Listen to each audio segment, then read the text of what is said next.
ثم اعلم أن تلك اللمعة المفخمة المعظمة المكملة نورية انتقلت من وجه آدم لوجه ابنه شيث، كما رواه أهل الإتقان،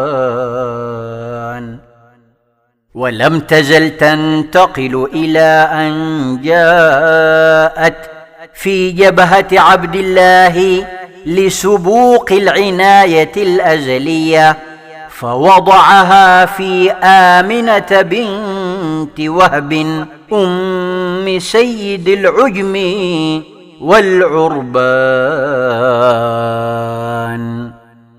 فكانت ترى من العجائب في حين حملها به عليه أفضل الصلاة والسلام والتحية ما يقصر عنه في الحقيقة تعبير اللسان،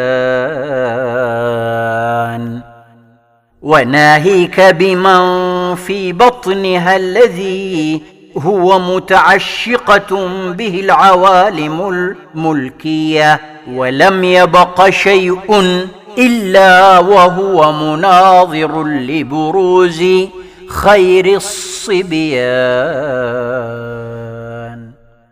وكذلك استشراف ظهوره واقع للعوالم الملكوتية، وهي أهل للتشرف بخير من عرجها ونالت به الأمان. وجاءها آدم في الشهر الأول وبشرها بأنها حملت بخير من يمشي على الأرضية، وقصده التشرف به فرحا وسرورا، وقد كان. ولم تزل في كل شهر ترى نبيا من الأنبياء أهل العزائم العزمية فيبشرها به بعبارة أخرى ليتم لها الاطمئنان. فبشرى لنا أجمعين به وبكمالاته التي هي أعظم أمنية، وهنيئا لنا بقدومه ولسائر الأكوان.